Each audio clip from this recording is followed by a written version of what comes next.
Dear students, Raghuvanshi sirs biology class में पुनः आप सबका स्वागत है। बच्चों, हम लोग नीट यूजी प्रिपरेशन के लिए जुटे हुए हैं, लगे हुए हैं।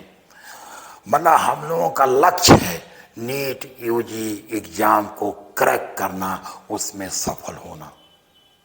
रियली जिस दिन आप सेलेक्ट हो जाएंगे बहुत ही आनंद आएगा, बहुत ही मजा आएगा, बहुत ही अच्छा लगेगा सबको, आपको भी, आपके गार्जियंस को भी और हमको भी, हम चूंकि आपके गुरु होंगे।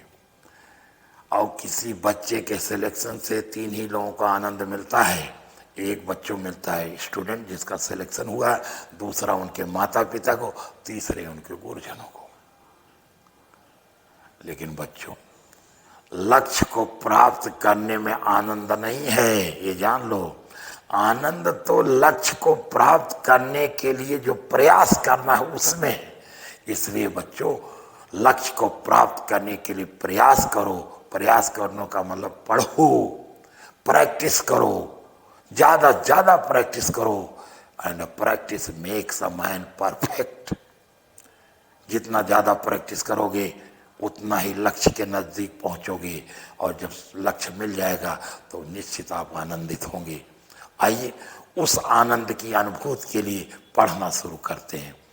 बच्चों, पिछले लेक्चर में हम लोगों ने मस्कुलर टिश्यू के बारे में बात किया था।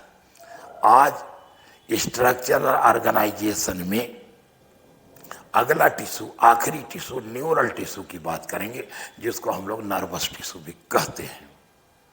इसके बाद हमारे पास 2 एनिमल बचेंगे।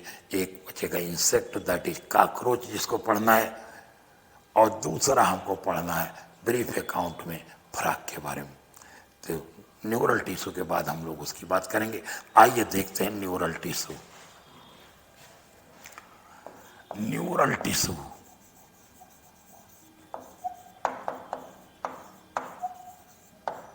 बच्चों, जब हम न्यूरल टिश्यू की बात करते हैं, नर्वस टिश्यू की बात करते हैं, तो सबसे पहले बात यही आएगा कि from which germ layer the nervous tissue और न्यूरल टिश्यू इज ओरिजिनेटेड। तो इसकी ओरिजिन जो होगी बच्चों किससे होगी? इक्टोडर्म से होगी। इक्टोडर्म,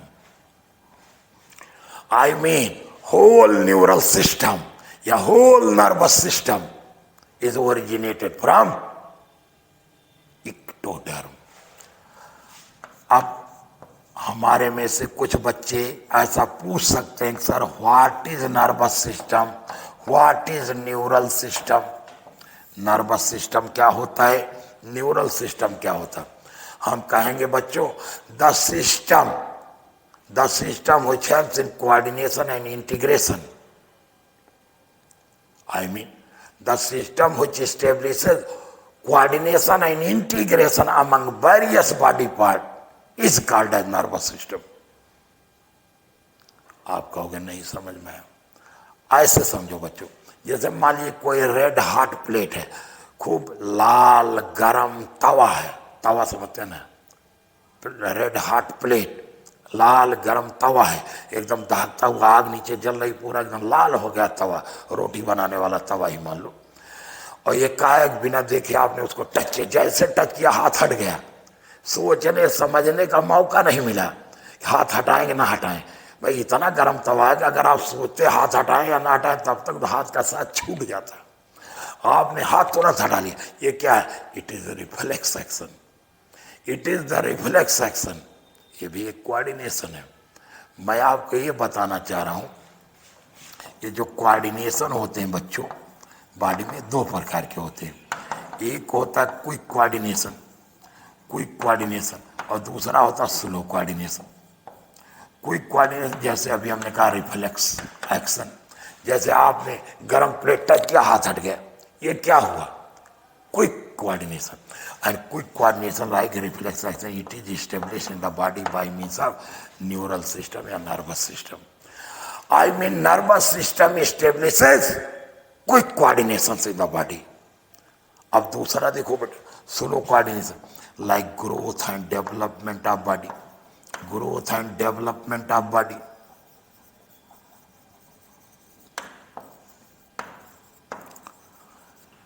बच्चों, अगर आप नीट यूजी एग्जाम में जा रहे हैं एग्जाम दें तो आपकी उम्र लगभग 17-18 साल हो गई होगी। आप देखिए, जब आप पैदा हुए थे 1 फीट 1.5 फीट के थे, आज आप 5 साढ़े 5 6 फीट के हो गए। लेकिन 1 फीट से 6 फीट होने में आपको लगा करीब 18 साल। इतना स्लो प्रोसेस है। I mean growth of the body, ये स्लो कोऑर्डिनेशन। ये कैसे बॉडी में? With the help of hormones हुआ। ग्रोथ हार्मोन्स के द्वारा, केमिकल्स के द्वारा हुआ, केमिकल कंट्रोल के थ्रू हुआ। और आप जानते हैं हार्मोन्स और केमिकल कंट्रोल कहाँ पर में? एंडोक्राइन सिस्टम में। इसका मतलब slow coordination in the body is establish by means of endocrine system. It means both neural system and endocrine systems are the coordinating systems in the body. ये दोनों body के coordinating system है। हमको बात करना नर्वस टिश्यू के बारे में। अब अगर हम बात करें तो कहते हैं आवर नर्वस सिस्टम या neural system is made up of 2 kinds of cells. कहते हैं बच्चों, हमारा जो नर्वस सिस्टम है 2 प्रकार की सेल से बना होता है।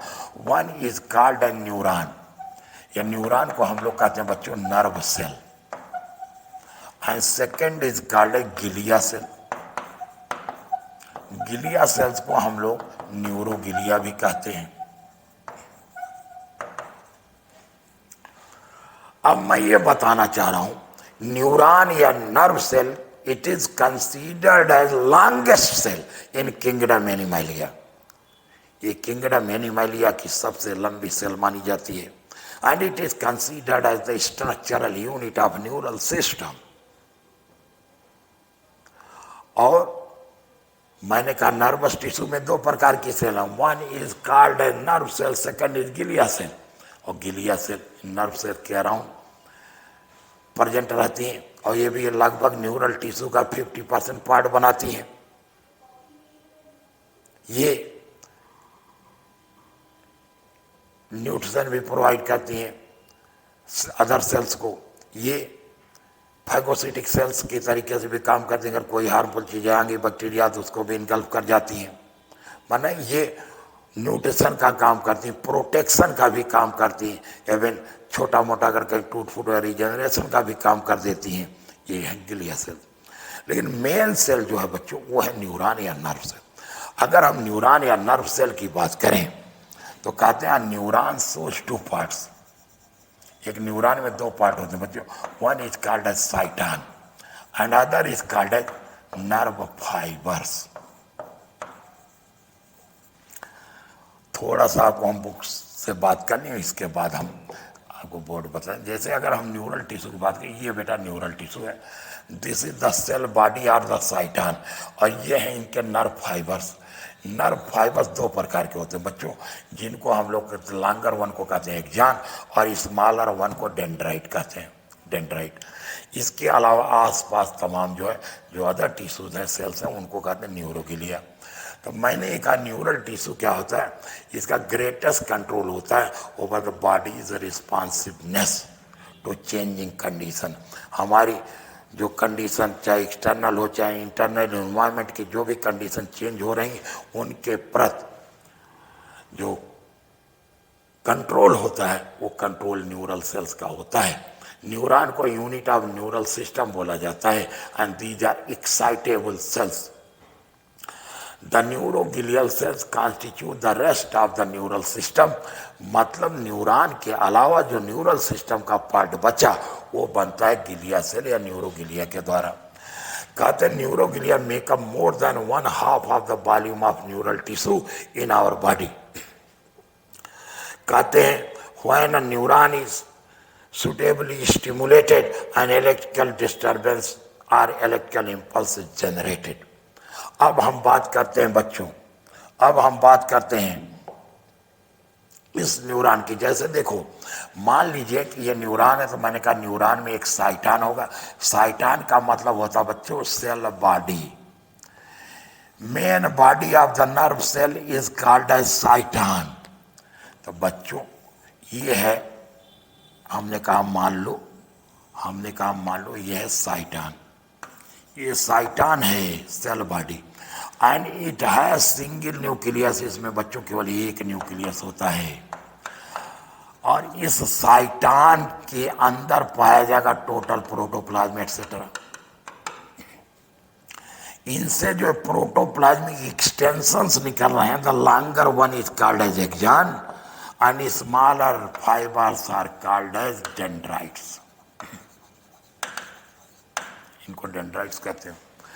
मतलब बच्चों, एक न्यूरॉन के अंदर एक्सॉन की संख्या एक होगी, जबकि डेंड्राइट का नंबर वेरिएबल होगा।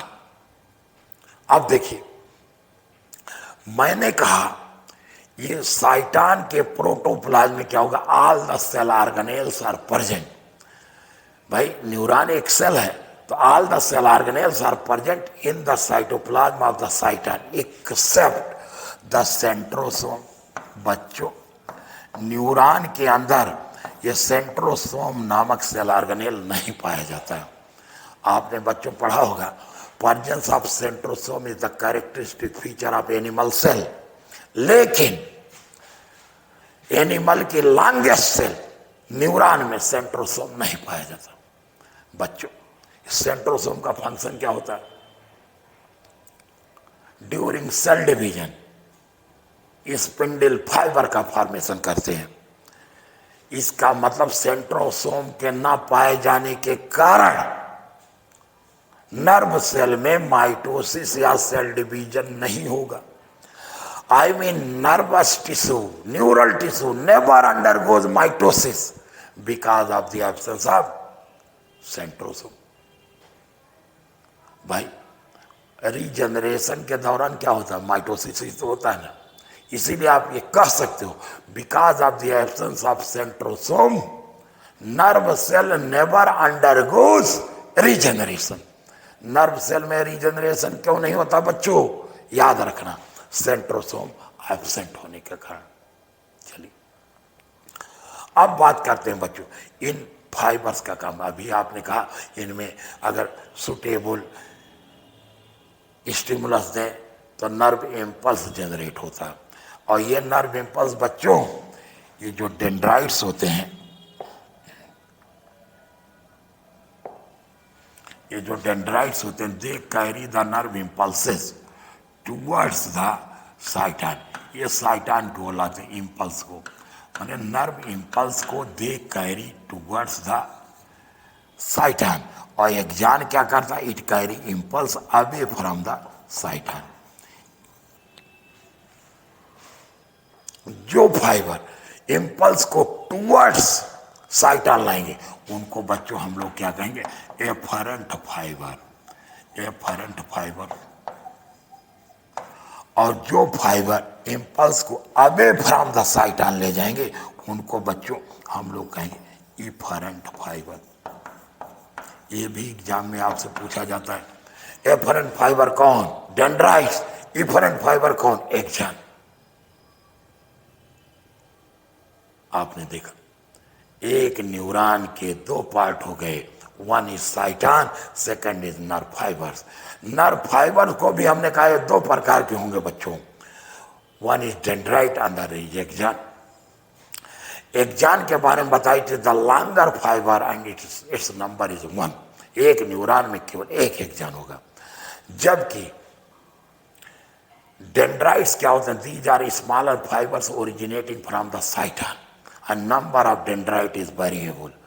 Dendrite carry impulses towards the cyton. That's why they are called as efferent fiber. And axon carry impulses away from the cyton. That's why it is called efferent fiber. अब बच्चों आखिरी बात आपसे करते हैं। ये जो नर्व सेल है इसमें लोग कहते हैं रीजनरेटिंग पावर नहीं होता। क्यों नहीं होता? नर्व सेल में रीजनरेटिंग पावर ना होने का एक ही कारण है, एब्सेंस ऑफ सेंट्रोसोम। सेंट्रोसोम ना होने के कारण नर्व सेल में माइटोसिस नहीं होगा, सेल डिवीजन नहीं होगा। जब माइटोसिस नहीं होगा, सेल डिवीजन नहीं होगा, तो भैया रीजनरेशन भी नहीं होगा, ये याद रखिएगा। Now this is all about the tissue. इसके बाद बच्चों नेक्स्ट लेक्चर में हम लोग पढ़ेंगे about the insect, that is cockroach. Now that's all for today, thanks to all of you.